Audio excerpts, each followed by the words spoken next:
All right. I know this is pretty last minute, but here I am. I'm going to be doing my 5 minute presentation here on the Hinckley fire. So, the title of my presentation, I don't know how to screen share alongside with this. I'll just attach the PowerPoint in the email and you'll just have to follow along. So the first slide, my title slide, is Visualizing Mega Fires of the Past, a case study of the 1894 Hinckley Fire. This is written by B.J. Williams, B. Song, and T.M. Williams, published by the Forest Ecology and Management Journal, and is one of the sources that I used in my research paper. So on to the first slide. So this is for some of the historical context. So the Great Hinckley Fire of 1894 was one of the deadliest and largest fires that burned across Minnesota, resulting in the death of over 400 lives and burned over 900,000 acres of land. This fire was largely attributed to slash forestry in the logging industry, in combination of a drought and weather phenomena which allowed the fire to spread to such distances. The result of this fire is the foundation of many forestry laws today and was a leading factor in the creation of the Minnesota Forest Service in 1911. Next slide is going to be the histography, which the combination of weather, land use, vegetation, and complacency of forest fires caused the Great Hinckley Forest Fire, along with other extreme fires across the Great Lakes region, like the Cloquet Fire that happened not even that long after, which I think it was like 1908, I think.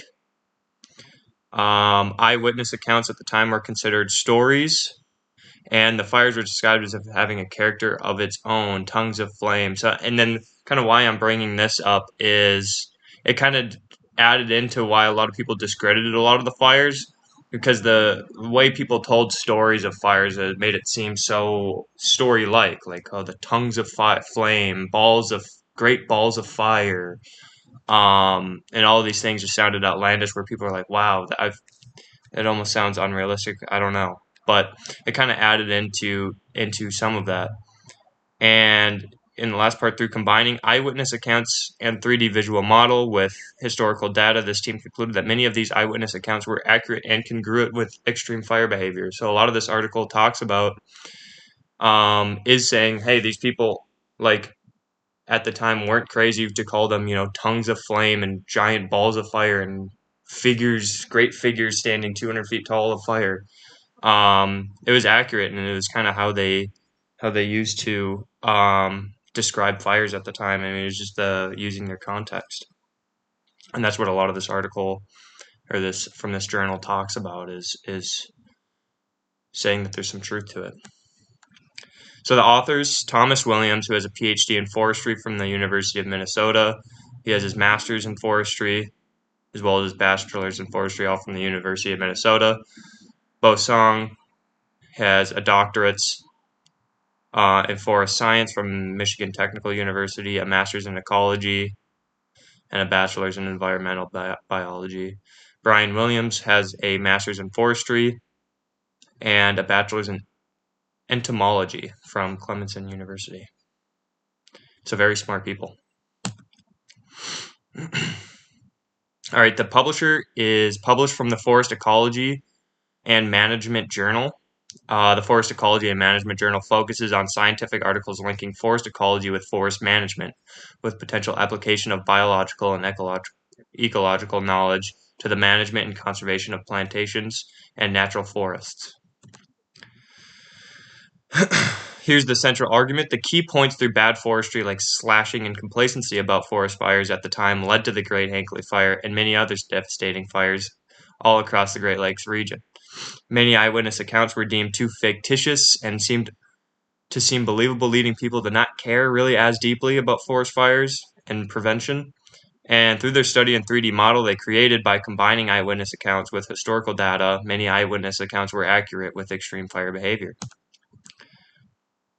And here's the supports for the argument. By combining multiple data sets, such as how much fuel the fire may have had, wind speeds, what type of wood, combined all this with testimonies of eyewitness accounts. And here I took a snippet of the article here, and yeah, it literally goes over like everything. Like how much like the bulk density of the canopy, going over to how much weight these trees would have left behind, how much fuel they potentially carried when they leave it behind. So that it was very in-depth research. And here's another snippet going over the time lapse. I mean, this is an old article, so the graphics of this are a little outdated, but the information still holds true today. Here it says at like 2 o'clock, and right there in the middle of this like renderization is the town of Hinckley at the time. And you can see by not even an hour and a half, it just wiped through. Like this fire was just moving like that. It really left everyone there with no time to really escape.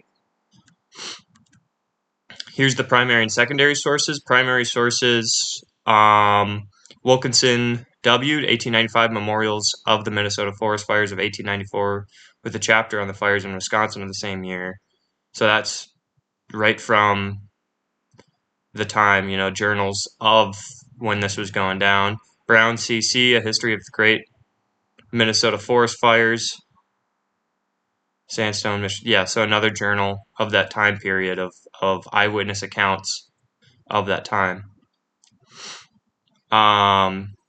In secondary sources, Brown DJ 2007, Under Flaming Sky, and Larson A 2007, The White Pine Industry in Minnesota. And that kind of talks about the Under the Flaming Sky is kind of an overview, secondary source, and the White Pine Industry goes over logging practices at the time in a secondary source. And here's my evaluation. And I do agree with this article. They provided a lot of like overwhelming amount of scientific and mathematical evidence they provide in supporting of the eyewitness account testimonies. And from reading the sources, I agree that lotteries, and lack of prevention safety of forest fires is what led to this kind of devastating fire. And ultimately, why they didn't really care too much about forest fires. They almost didn't think that it could happen. Like that's too unbelievable. That can't really happen here. So I believe, you know, I believe what they provided in this article. So yeah, there's my presentation. Thank you.